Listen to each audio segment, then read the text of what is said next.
The suburban streets of Portland were bathed in the warm glow of an October evening, leaves swirling lazily along the sidewalks as I walked toward my father's 60th birthday party. I clutched a small brown paper gift in my hands, the ribbon slightly frayed at one end, feeling its modest weight as if it mirrored my own standing in this family. Memories of being overlooked, dismissed, and quietly shoved to the sidelines washed over me as familiar as the chill in the autumn air. I thought about how my siblings always seemed to command attention effortlessly, while I learned early on to measure every word, every gesture. My mind braced for the inevitable scrutiny, knowing intelligence and thoughtfulness would not shield me from subtle judgment. I told myself quietly that this time I would endure with dignity, observe carefully, and remember everything, every glance, every whisper. The first-person voice of my thoughts carried both the nervous anticipation of a guest, unsure of welcome, and the resolve of someone who had survived these moments countless times before. Crossing the threshold, the party unfolded in all its ostentation, balloons reflecting the candlelight, floral arrangements meticulously arranged, a spread of hors d'oeuvres that smelled faintly of butter and herbs. My siblings greeted me with curt nods or polite, strained smiles, their eyes scanning past me almost reflexively, while the extended family murmured their obligatory welcomes. The brown paper gift felt conspicuously humble in my hands, especially compared with the lavishly wrapped presents piled high nearby. I caught my father's gaze, a flash of recognition mixed with scrutiny, before he let out a subtle comment laced with barely contained disapproval. My cheeks flushed and I forced my jaw to relax, swallowing the lump of humiliation as the room seemed to shrink with every evaluating glance. Each whispered judgment, each subtle smirk, pushed a quiet tension into my chest, and I realized I was once again the overlooked daughter, the one whose worth was measured by smallness rather than thoughtfulness. The moment tipped sharply when my father's voice, smooth yet cutting, demanded I leave. "Perhaps this isn't the place for your contribution," he said, eyes scanning the guests to ensure my embarrassment was shared silently by all. The words landed heavily, echoing past occasions when my efforts were dismissed.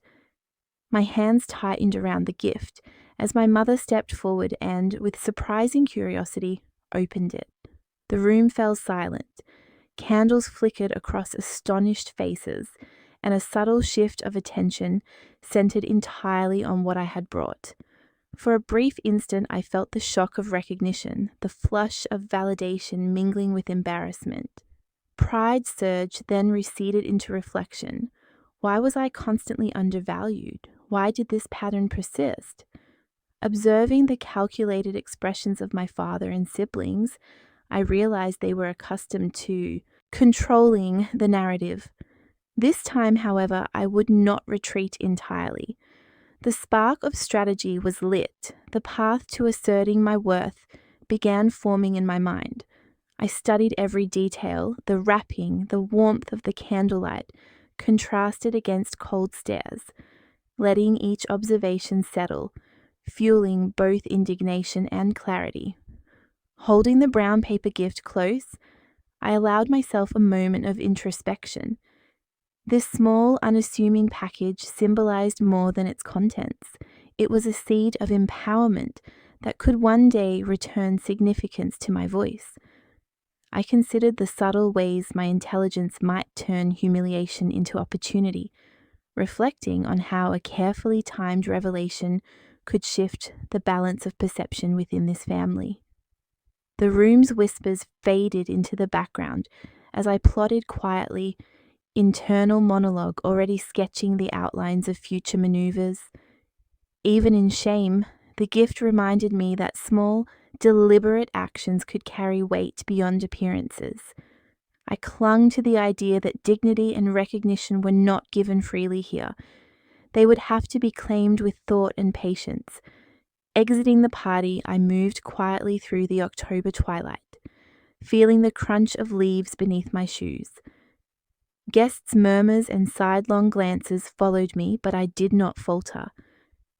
The mix of humiliation and determination settled in my chest, transforming the sting into resolve. I carried the gift as if it were both shield and symbol, a reminder that while this night ended with judgment, the story was far from over. A quiet vow formed within me. I would navigate the family's tangled dynamics, using intelligence, patience, and subtle strategies to reclaim both respect and recognition. As the cool evening air brushed my face, I embraced the first hints of empowerment, knowing that the journey to asserting my worth was only beginning. I walked up the quiet streets of my neighborhood, the brown paper gift still clutched in my hands, and the cool October air brushing against my face did little to calm the storm inside. Each step echoed my father's words, the subtle disapproval seared into my mind, and my mother's hesitant curiosity about the gift replayed over and over. I thought about every glance, every whisper at the party, and it all felt like a familiar pattern. Being underestimated, dismissed, and invisible, while my siblings glided effortlessly into the spotlight. The dim porch light of my home welcomed me with a muted warmth, but even inside, the weight of humiliation lingered. I set the gift on the counter and sank into the couch, staring at it as if it held a secret I had yet to uncover. "Why does this happen every time?" I murmured to myself, voice barely audible. "Am I too small to be noticed?" Even in embarrassment, I felt a flicker of determination. This was not the end. Somewhere I knew a plan was forming. Old photographs on the shelf caught my eye, birthday cards stacked neatly, small gifts from years past that had gone unnoticed or credited to someone else. My mind drifted to another birthday years ago when I had spent hours preparing a gift for my father, only to have it casually dismissed. The memory stung, but it also carried a lesson, one I was beginning to grasp more clearly now. Patterns of favoritism and subtle manipulation by my father and siblings were unmistakable. It wasn't just about gifts. It was about control, recognition, and narrative. I thought of my Aunt Linda, who had once noticed my quiet effort when no one else did. She had offered a small, encouraging word that had stayed with me all these years, a tiny beacon of validation. Perhaps she could be an ally, a quiet witness to my value, if I played my cards right. Scrolling through my phone, I noticed messages from extended family trickling in, some oblivious to the awkwardness of the party, others laced with thinly veiled snide remarks about my contribution. I felt the familiar sting of irritation rise, but I kept it contained, letting intelligence guide my reaction rather than impulsive anger. I began mapping out the dynamics in my mind. My father as gatekeeper, my siblings as co-conspirators. In maintaining the illusion of my insignificance, I considered who might notice, who could be swayed, who might inadvertently tip the scales in my favor. Each notification pinged like a reminder that the social landscape was never neutral. I jotted mental notes for subtle, strategic moves, small, controlled steps to reclaim my dignity without causing a scene or inviting ridicule. The city hummed outside my window, the ticking clock on the wall punctuating my contemplations, reminding me that time and patience would be essential. I pulled a notebook from my desk drawer and began scribbling ideas, tentative strategies to communicate with my mother later, to document my contributions carefully, and to gather quiet support. The brown paper gift sat beside me, a tangible emblem of overlooked effort and unacknowledged care, now a symbol for the empowerment I intended to claim. I considered the weaknesses in my family's behavior, their overconfidence, their habitual underestimation of me, and how I could leverage those traits subtly. There was a faint thrill in plotting, a cautious hope that tonight marked the turning point. I vowed not to allow future slights to pass unnoticed. The groundwork for confrontation, for reclaiming my narrative, was forming slowly but deliberately. Each detail, each reflection was a piece of a larger puzzle I intended to assemble. By the time I finally stood, placing the gift on my desk under the soft lamplight, the initial shock had settled into a quiet, simmering determination. I ran my fingers over the paper, noting its simplicity, its resilience, imagining how it might represent my own understated strength. Calm but resolute, I allowed myself a deep breath and a mental promise. This was only the beginning. The night stretched around me, still and expectant, and I felt the faintest pulse of control returning. I knew the challenges ahead were complex, the family dynamics intricate, but for the first time in a long time, I sensed that I could navigate them with intention rather than passivity. Tonight, I began counting the pieces of the puzzle that would finally make them see me, not for what I appeared to be, but for the value I had always carried quietly inside. The morning light crept through my blinds, pale and tentative, as if hesitant to wake me from a night filled with restless thoughts. I sat on the edge of my bed, the memory of my father's harsh glare and my mother's frozen reaction at the party still pressing against my chest. I traced the folds of the brown paper gift in my hands, letting my frustration simmer beneath a calm exterior. Every detail of last night replayed, the subtle whispers, the sidelong glances, the faint sneer when I handed over my small offering, and with each recollection a clearer sense of focus began to emerge. I needed more than feelings, I needed proof. My mind compiled a mental list of behaviors, comments, and recurring patterns. The phrase echoed silently in my head, "I need evidence, not just words." By mid-morning, I was in my home office, surrounded by a soft, dim light that highlighted the organized chaos of notes, old photographs, and gift receipts. I scrolled through social media posts from the party, picking apart photos, comments, and shared videos. It was astonishing how patterns revealed themselves when observed closely. Subtle favoritism toward my siblings, small barbs disguised as jokes, and the glaring omissions that erased my contributions. I scribbled notes methodically, creating a private ledger of overlooked efforts and minor humiliations. Frustration bubbled briefly, but I tempered it with analytical precision. Each snide comment and overlooked gesture was a breadcrumb, leading me toward a clearer understanding of the family's dynamics. Later, I ventured out to a local cafe, coffee warming my hands as I observed the comings and goings around me. It was a mundane routine, yet I treated it as a field study, noting how casual gestures and habitual reactions mirrored what I had witnessed at the party. People's subtle expressions of judgment, the way they deferred to certain family members, the small, almost invisible hierarchies, it all became data. My notebook filled with observations, each point connecting to a past event, each line helping me assemble a strategy that balanced caution and assertiveness. I realized that what I had once overlooked as minor slights were deliberate cues, shaping perceptions and maintaining control. I reached out cautiously to Aunt Linda, whose quiet recognition of my efforts in the past had offered a rare glimmer of validation. She listened attentively as I described the incidents at the party, confirming the subtle injustices and offering reassurance. The warmth in her voice sparked mild hope, a reminder that I was not entirely alone. We discussed possible approaches to documenting the truth without inviting immediate confrontation. Timing, discretion, and measured disclosure became the cornerstones of my plan. I felt the first stirrings of control returning, the sense that intelligence and observation could counterbalance years of neglect and underestimation.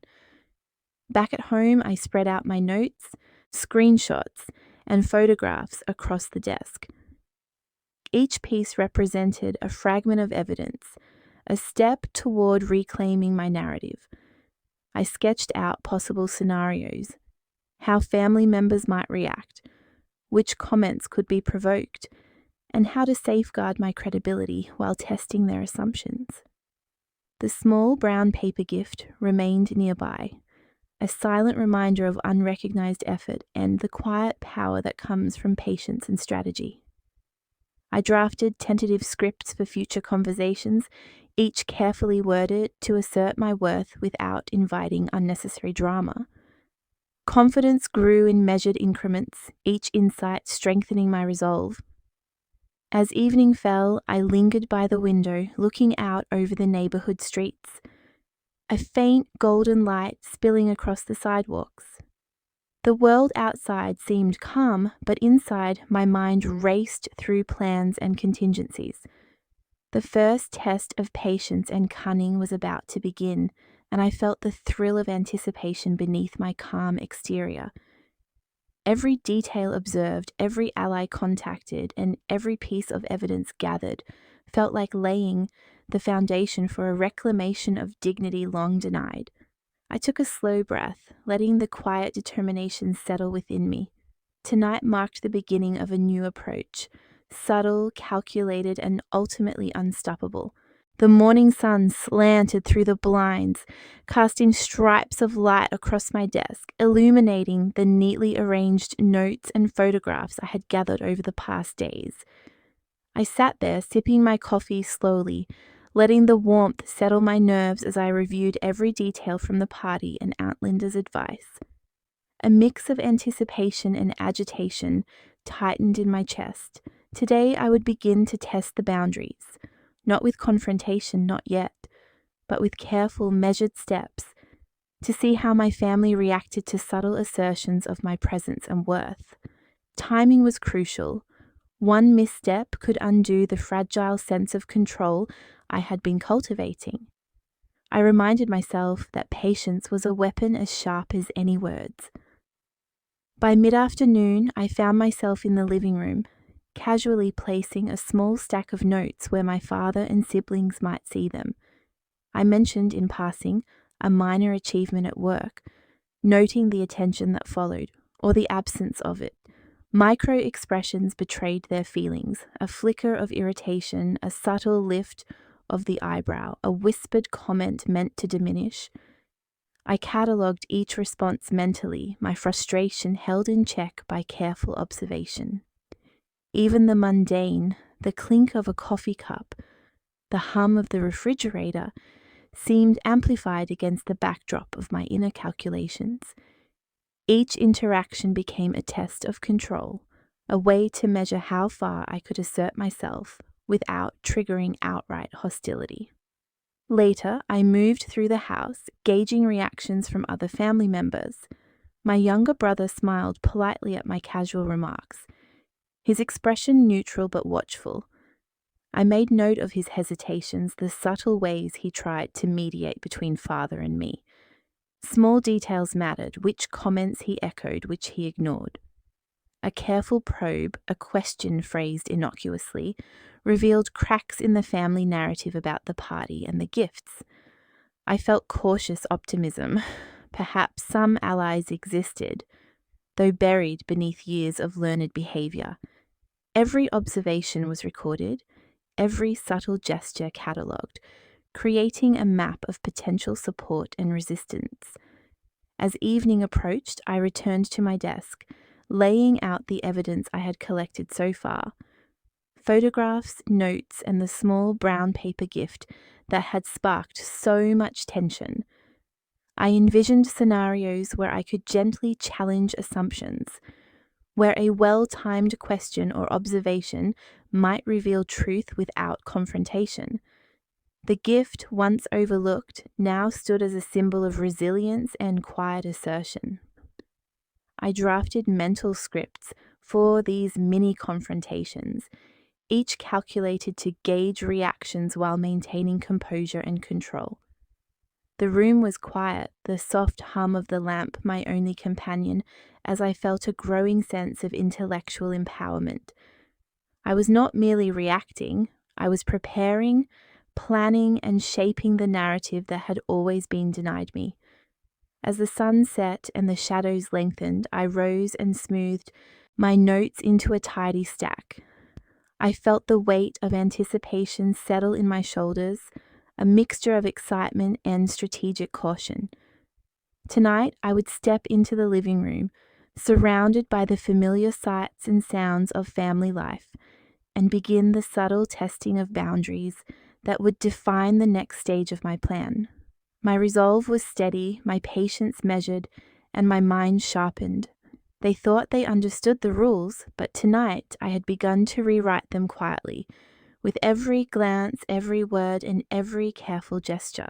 The late afternoon light filtered through the dining room windows, softening the edges of the familiar furniture, yet doing nothing to soften the tension that had been building over the past days. I reviewed my notes one last time before stepping into the space where family rituals played out so effortlessly for everyone else, but felt like a gauntlet for me. Every word, every glance had been catalogued and analyzed, and today I would test the waters carefully, asserting myself without provoking unnecessary confrontation. My heart beat a little faster, a mix of nervousness and determination, as I reminded myself that subtlety would be my ally. Timing was everything. I took my seat at the table, carefully arranging my small stack of notes and the modest gift in clear view. A casual mention of my recent work accomplishment slipped into the conversation, light and unassuming, yet impossible to overlook. I watched my father's eyes briefly flicker, an almost imperceptible tightening of the jaw, a small sigh tucked behind his composed expression. My siblings shifted subtly, exchanging glances that spoke volumes. I felt a quiet thrill in the controlled defiance of simply existing and being noticed, no outburst necessary. The afternoon sun cast a warm glow across the table, highlighting the ordinary setting that now held an undercurrent of strategic tension. As conversation moved around the table, I probed gently for reactions, planting small cues with each statement. A sibling's tone lingered too long on a trivial detail, hinting at hidden resentment or perhaps a flicker of support I hadn't expected. My internal monologue catalogued every micro-expression, every pause, every sigh. These were clues to be used later, subtle markers of alliances and risks. I made mental notes of inconsistencies in stories, unspoken judgments in glances, and the way my father's polite nod occasionally faltered under scrutiny. Every reaction added a piece to the larger puzzle I was constructing, a map of behavior and potential leverage for future encounters. Evening crept in as the shadows lengthened, and the household noises, the hum of the refrigerator, the clinking of silverware, the distant bark of a dog, became a steady backdrop to my strategic observations. I reflected on the day's interactions, assessing the effectiveness of each subtle assertion, identifying moments where my presence had been noticed and where it had been brushed aside. My resolve strengthened, tempered with patience. I imagined scenarios for upcoming family interactions, preparing contingency plans for defensive reactions, all while keeping my demeanor calm and controlled. The gift, once a symbol of dismissal, now anchored my confidence, representing the overlooked contributions I was quietly reclaiming. I rose from the table, organizing my notes one last time before moving to the living room where the evening would continue. The anticipation of the night ahead made my pulse steady. With alertness, every casual interaction could serve as a test of respect, a gentle push against old patterns. I felt the familiar tightening in my chest, the simmering irritation held firmly in check, replaced by a precise, purposeful awareness. Tonight would not be a confrontation in the conventional sense. It would be a careful dance, a demonstration that my quiet presence carried weight, that subtle warnings and firm stances could reshape the rules in ways they were not yet aware of. The stage was set and I was ready. The evening settled over Portland with a quiet intensity, the kind that feels heavier when every thought in your head is focused, calculating, ready. I sank into the living room chair, my notes neatly stacked beside me, each one a reminder of the careful groundwork I had laid over the past days. The subtle warnings, the micro tests, the quiet gestures, they were all stepping stones to this moment. When restraint and assertiveness would meet, I felt a flicker of frustration at the slow pace, yet it was tempered by determination. Patience was part of the strategy. Tonight I would stake a claim, quietly but unmistakably, within the dynamics of this family that had long overlooked me. When my father casually dismissed a comment about my recent contributions, I leaned forward, not aggressively, just enough to make my presence undeniable.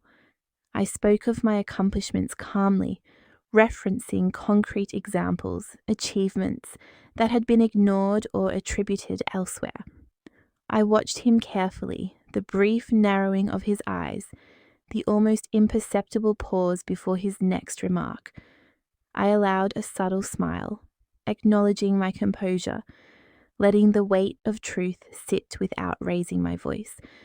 Every small action I had taken, the placement of the gift, the positioning of my notes, the quiet reminders of past efforts, became a silent reinforcement of my standing. My heart thudded steadily. This was not rebellion, but deliberate assertion. A sibling interjected, their tone teasing, almost challenging, as if testing my boundaries in real time. I held my ground, measured my response, and let the comment pass without escalation, but not without notice. Internally, I catalogued the subtleties, the way their glance lingered, the tension in their posture, the hesitation before they spoke again. These were pieces of the social map I was drawing, each gesture a data point for the moves I would make in the days to come. My mind stayed alert, emotions controlled, balancing the satisfaction of standing firm with the caution of not provoking unnecessary conflict. Eventually, I allowed myself a brief retreat to the corner of the living room, sipping tea and reviewing mental notes. Reflection was as much part of the strategy as the confrontations themselves. I reminded myself that boundaries were not just statements, but patterns, reinforced over time through consistent, calm assertion. Observations were recorded silently in my mind, ready to inform the next encounter. The quiet evening, the soft ticking of the clock, the shadows stretching across the room, they became a canvas for planning, for imagining how each interaction might unfold, each small victory leading to greater recognition of my worth. As night deepened, a sense of cautious satisfaction settled over me. The family had responded in ways that were telling, revealing, and yet manageable. I had tested boundaries without overstepping, asserted myself without anger, and planted seeds for future leverage. Knew the true test was yet to come. The small victories of tonight were the prelude to challenges that required every ounce of wit and patience. With that thought, I arranged my notes one last time, the symbolic gift, a quiet testament to my persistence, and prepared mentally for the next phase of this careful, strategic journey. I was ready. The study felt unusually still that evening. The faint glow of the desk lamp, casting long shadows across the shelves lined with books and mementos of achievements quietly overlooked. I sank into my chair, a notebook open in front of me, filled with observations, reminders, and silent calculations. The weight of previous days' subtle confrontations rested heavily on my mind, yet there was clarity in the quiet. This was the moment for careful assessment, not rash action. I traced the lines of thought in my head, cataloguing reactions, micro-expressions, and unspoken judgments from the family. Each observation was a thread in a web I was weaving, threads I would pull strategically, deliberately, and with patience. Anxiety hummed beneath my focus, but it was paired with a sharpness of understanding I had honed over years of navigating these family dynamics. As the evening deepened, I sifted through mental notes of subtle cues, tiny gestures that hinted at alliances or hidden resentment. A fleeting glance, a stiffened posture, the careful choice of words. They all painted a picture of motives I needed to understand. I jotted details methodically, marking patterns in conversations and the almost imperceptible hesitations that suggested hesitation, doubt, or complicity. It was like watching a chessboard, each piece moving subtly, and I had to anticipate several moves ahead. The realization that some family members could be swayed quietly, while others would resist overtly, provided a mix of anticipation and measured excitement. Every observation fed into a carefully constructed plan. Interventions would be timed, precise, and strategically subtle. By nightfall, I transitioned my attention to the preparation for interactions that would unfold the following day. I rehearsed my words, considered symbolic gestures, and visualized responses. How would each phrase land? Which subtle nods or careful positioning of objects could reinforce my contributions and personal boundaries? I reviewed every detail of my evidence, the small gifts, the documents, the carefully recorded interactions, ensuring they were accessible without drawing premature attention. The anticipation of asserting boundaries effectively lent a quiet confidence. I could almost sense the shift that would begin when actions were aligned with observation, timing, and controlled delivery.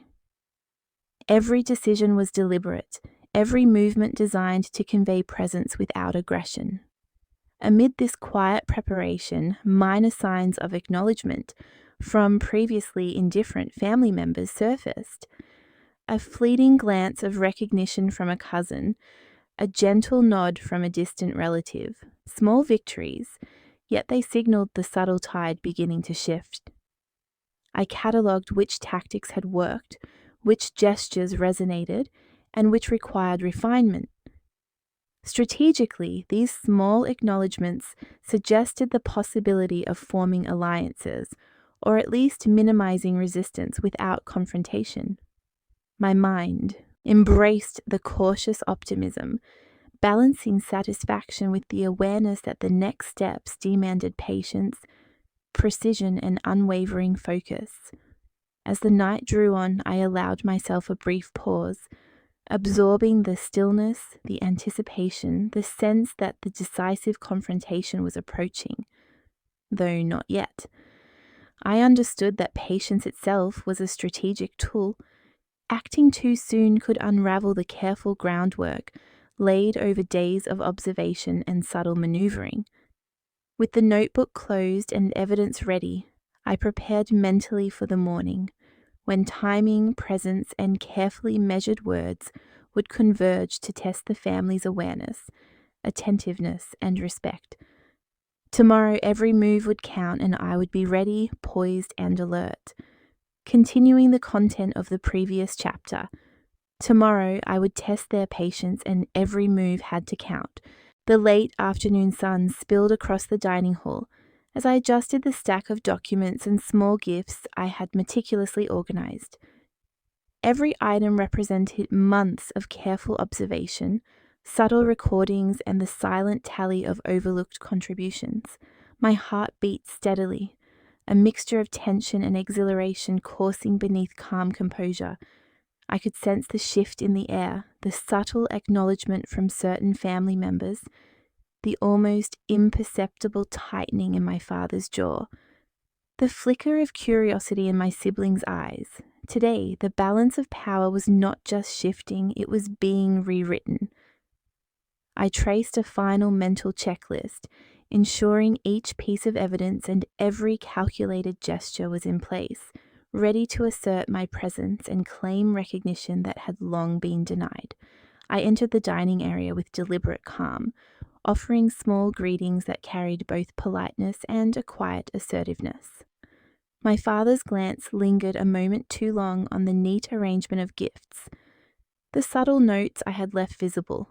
I initiated a seemingly casual conversation, weaving in references to past achievements and contributions that had been ignored. The reactions were immediate, a raised eyebrow here, a subtle glance exchanged there. My mother's expression shifted imperceptibly, revealing surprise at my careful phrasing. I observed micro-expressions, tested the waters, and adjusted my tone to emphasize credibility and calm command. No emotion was wasted.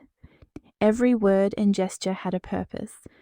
Then I revealed the undeniable, the evidence of repeated dismissals, misattributions, and family oversights, neatly compiled. I presented the documentation with quiet confidence, letting the facts speak before my words. The room froze for a moment. Shock, denial, and subtle defensive postures rippled through the family. I maintained measured eye contact, asserting my authority through calm precision rather than volume. Each document and small gift acted as both proof and symbol, highlighting my overlooked efforts and the passive or active betrayals that had gone unchecked. My voice remained steady as I laid out the timeline of events, connecting actions to consequences in a way that could not be ignored. The confrontation reached its peak when I returned rightful acknowledgements, corrected misattributed achievements, and explicitly asserted boundaries that had long been trampled. My father's stance shifted imperceptibly. My siblings' chatter faltered, and a quiet tension enveloped the room. Witnesses in the extended family exchanged glances, the silent acknowledgement of my composure and strategic foresight clear to all. Each calm, deliberate movement, each piece of evidence I referenced, reinforced my position.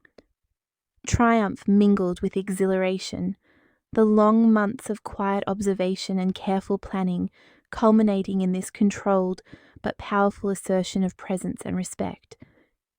As evening descended, the room fell into a stunned silence punctuated only by the soft hum of the heating and distant traffic. Outside, relief and satisfaction intermingled with vigilance. I knew this was a beginning, not an end. The family's awareness had been pierced. Recognition of my contributions could no longer be postponed, but relationships remained fragile, and strategic patience would still be essential.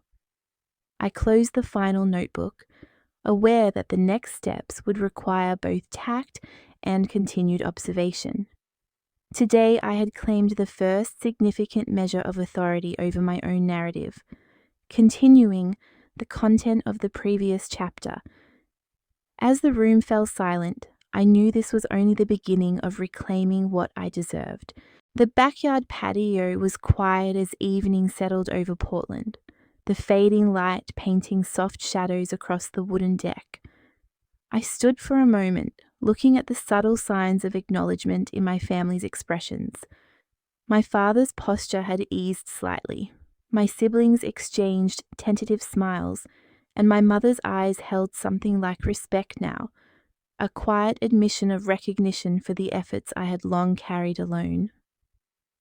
A small, almost imperceptible gesture, a carefully restored family keepsake returned to its rightful place, confirmed that my contributions were finally acknowledged.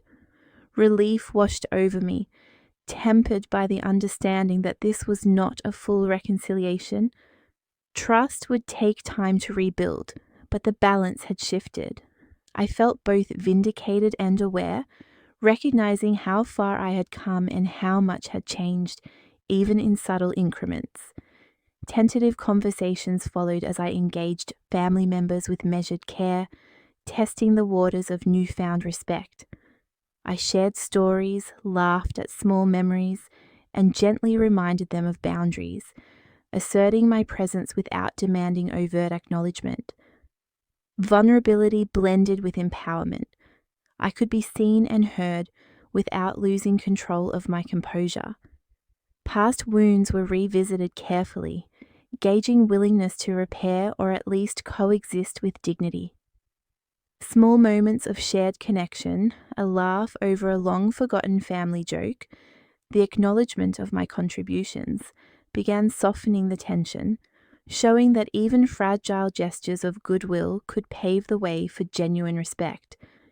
Emotional intelligence guided every interaction, and I noticed that subtle patience and composure were being reciprocated.